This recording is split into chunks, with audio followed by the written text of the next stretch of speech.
Almost everyone seems to have one. A great-great-grandmother, always far back, always a Cherokee princess. The story is told with pride at kitchen tables across America, passed down like an heirloom. It explains the cheekbones, the dark hair, the sense of something older in the blood. It is a beautiful story. It is also impossible. The Cherokee had no kings, no queens, no monarchy of any kind. There was never a throne for a princess to be born to. The title describes nothing that ever existed. And the genetics themselves, when they finally arrive, tell an even stranger story still. It is one of the most widely shared family stories in the United States. Somewhere back in the line, the tradition goes, there was a Cherokee princess. She married a settler. Her blood runs quiet but real in the generations that followed. Millions of Americans carry some version of this story, and they carry it with warmth. It is not told to deceive. It is told at reunions and around tables, offered as a small inheritance, a way of belonging to something older and more rooted than the present. It explains a feature, a coloring, a feeling. It is treasured, and it is worth saying plainly, before anything else, that the people who tell this story are not the problem. They inherited it the way anyone inherits a family legend, in good faith from people they loved and trusted.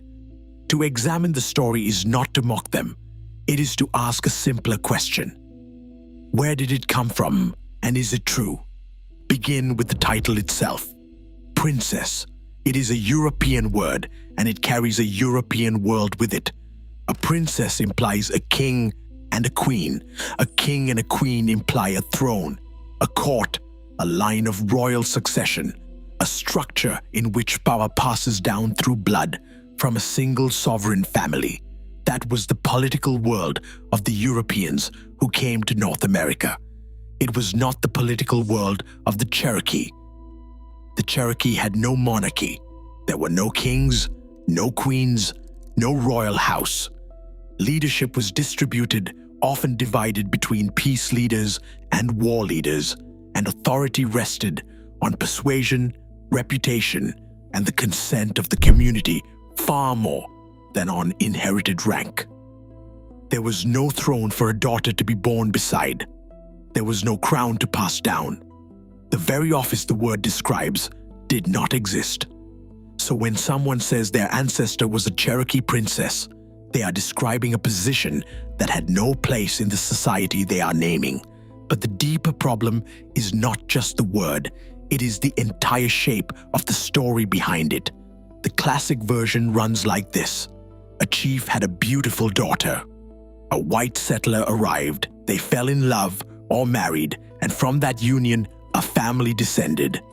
It is a tidy romance, and it has been told 10,000 times. And yet, it misreads Cherokee society at its foundation because Cherokee society was matrilineal. This is the part that most people are never told, and it changes everything. Among the Cherokee, identity passed through the mother, not the father. A child belonged to the mother's clan. Clan was the spine of social life. It determined who you were, who your relatives were, whom you could and could not marry, where you stood in the community. And crucially, a person's place in that system came entirely from their mother's line. There were 7 clans, each one a thread running through every town. Membership was not something a father conferred. It was not something a husband could grant to a wife from outside. Hold the romantic story up against that structure, and it begins to fall apart. A Cherokee man's daughter did not pass her father's status to the children she had with an outsider because status did not travel that way, and a settler marrying into the picture did not produce a neat little branch of Cherokee descent through the father's side, because descent and belonging were reckoned through the mother. The whole sentimental setup, the chief, the daughter, the settler, the bloodline flowing downward, quietly assumes a European model of family and inheritance, and lays it over a people who organize themselves by an entirely different logic. The story does not describe the Cherokee. It describes what outsiders imagined the Cherokee to be. So the princess is a borrowed costume. The question becomes where the costume came from, because it did not appear from nowhere. Someone had to invent the image of the Indian princess, dress it up, and sell it to the public until it felt like memory. It was a long and uneven process, deliberate in places, accidental in others, and remarkably effective. The trail leads back, as so many of these images do, to a single woman whose real life was buried almost immediately beneath a legend. Her name has become one of the most recognizable in American history, and almost everything popularly believed about her is wrong. She was not a princess either. But in the centuries after her death, she would be remade into one, and that remaking would become the template for every romantic Indian princess that followed. To understand the Cherokee claim, you first have to understand what was done to the memory of Pocahontas. Her name was Amonute, also known as Matuaka, and the girl the English called Pocahontas was the daughter of Powhatan, the leader of a powerful confederation of peoples in what is now Virginia. She was not royalty in the European sense, but she was the daughter of a paramount chief, and that was close enough for the colonists to reach for the only frame they had. They called her a princess, because a princess was what a powerful man's daughter was supposed to be. The word told you more about the people using it than about the girl it was pinned to. Her real life was hard and short. Taken captive by the English as a young woman, pressured to convert, renamed Rebecca, married to the tobacco planter John Rolfe, paraded through London as living proof that the natives could be civilized. She died in England at around 21, far from home. There was no romance with John Smith. That story was largely invented and embellished after both were dead. But the invented version was the one that survived because it was the one people wanted. And here is the pattern worth noticing. In the centuries after her death, Pocahontas was steadily transformed. The frightened captive became a willing convert. The political hostage became a love-struck girl. The young woman who died in exile became a symbol of natural nobility, welcoming European settlement, even blessing it. By the 19th century, she was a fixture of paintings, plays, and poems, the original Indian princess, beautiful, devoted, and conveniently in favor of the people who had taken her land. That template, once it existed, could be copied. And in the 1800s and the early 1900s, American popular culture copied it relentlessly. The Indian princess became a stock character, as recognizable as the cowboy or the outlaw. She appeared in dime novels and on theater stages. She was performed in Wild West shows, where audiences paid to watch a romanticized frontier reenacted nightly, complete with feathered maidens and noble chiefs. She turned up in pageants and parades, in advertising, on product labels, in the names of towns and rivers and summer camps. She was everywhere, and she was always the same. Gentle, regal, sad, and safely in the past. This is the crucial thing about the image.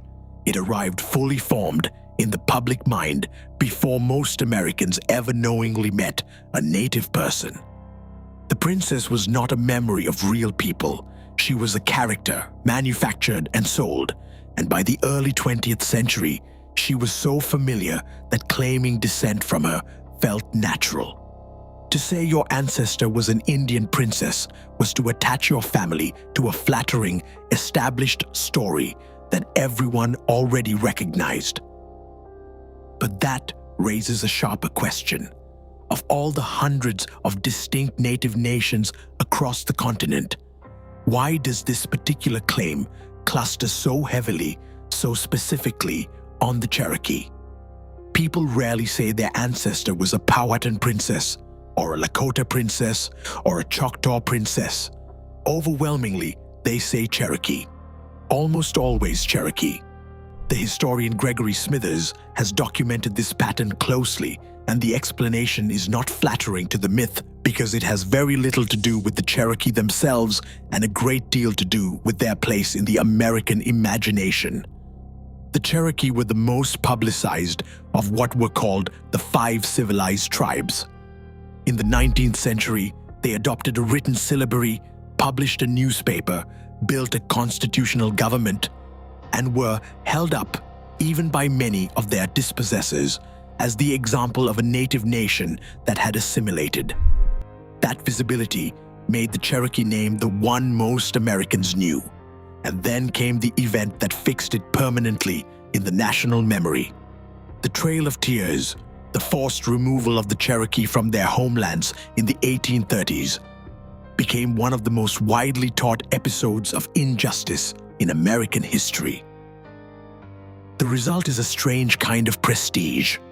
The Cherokee became, in the public mind, the representative native nation, the one tied to a famous tragedy, the one whose name carried both sympathy and recognition. If you were going to claim native ancestry, the Cherokee was the name that sounded right, the name that felt both noble and known. So the princess legend and the Cherokee name flowed together, each reinforcing the other, until the phrase Cherokee princess became a single unit. Repeated so often, it stopped sounding strange. And underneath the legend, the family stories themselves began to follow a recognizable shape. There was almost always a particular kind of evidence offered, and almost always a particular kind of ancestor. The closer you look at how these stories are actually told, the more a consistent pattern emerges, and it points somewhere the families rarely expected. When researchers and genealogists examine these family stories closely, a consistent structure appears. The native ancestor is almost never recent. She sits far back in the tree, 3, 4, 5 generations removed. A great-great-grandmother whose records are conveniently thin. The evidence offered is rarely a document. It is a feeling, a trait, a look. High cheekbones, dark, straight hair. A grandmother who tanned easily or had a certain quality the family always called Indian. The story is built not on paper, but on the body, on features read backward into an ancestor no one alive ever met. And here, the history turns somber, and it has to be handled with care. In parts of the segregated South, a family with any visible African ancestry faced a brutal social order. Being black carried legal penalties, social violence, and the loss of nearly every opportunity. Being of native descent, by contrast, carried far less stigma and sometimes a faint prestige. And so, in some families, a story shifted. An ancestor who was African or partly African was quietly recast as Cherokee. It was not always a lie in the cynical sense. Often it was survival, a way to explain a complexion, to protect children, to step toward the safer side of a violent line.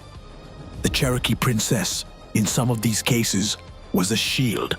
The myth that erased one heritage was also painfully a tool for surviving a country that punished that heritage. This is why the debunk must never become mockery. Behind many of these stories is not vanity, but fear, loss, and a family doing what it could under impossible pressure. To understand that is not to excuse the inaccuracy. It is to treat the people inside the story as human. Then comes the genetics, and the genetics are blunt. When people carrying the Cherokee princess story take a commercial ancestry test, the most common result is the one they least expect. No detectable Native American ancestry at all, not a trace. The cheekbones, the hair, the family certainty, none of it survives contact with the data. For the large majority, the native ancestor simply is not there. The features had promised something the blood could not confirm.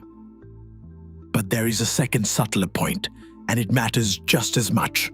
Even when a test does show some Native American ancestry, it cannot tell you that ancestry is Cherokee.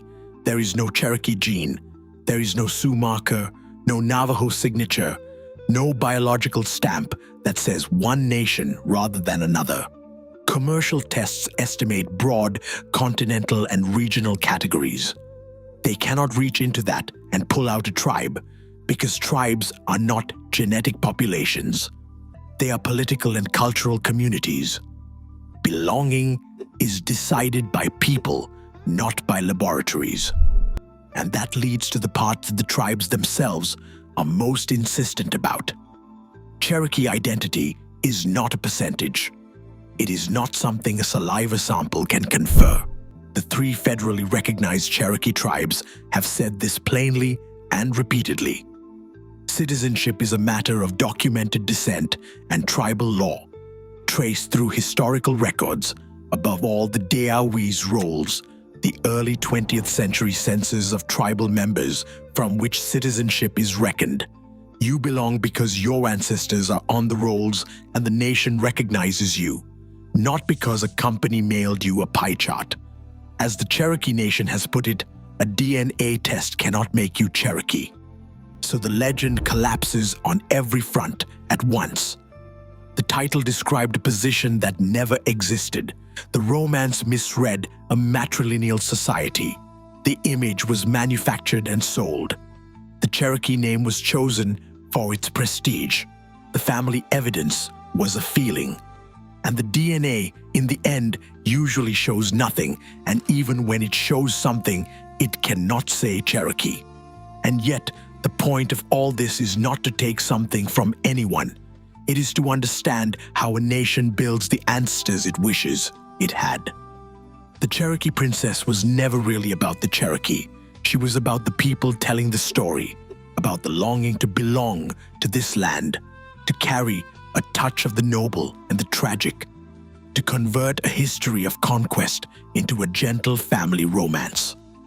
The myth was comfortable precisely because it replaced something harder: dispossession, slavery, fear, with something tender. That is the deeper truth the genetics reveal, almost by accident. A comforting story can outlive its evidence by centuries, passed hand to hand, believed completely because of what it lets people feel. The work is not to shame the families who carry it. The work is to see clearly what the story was doing and why a whole country reached for the same dream at once. The princess never existed.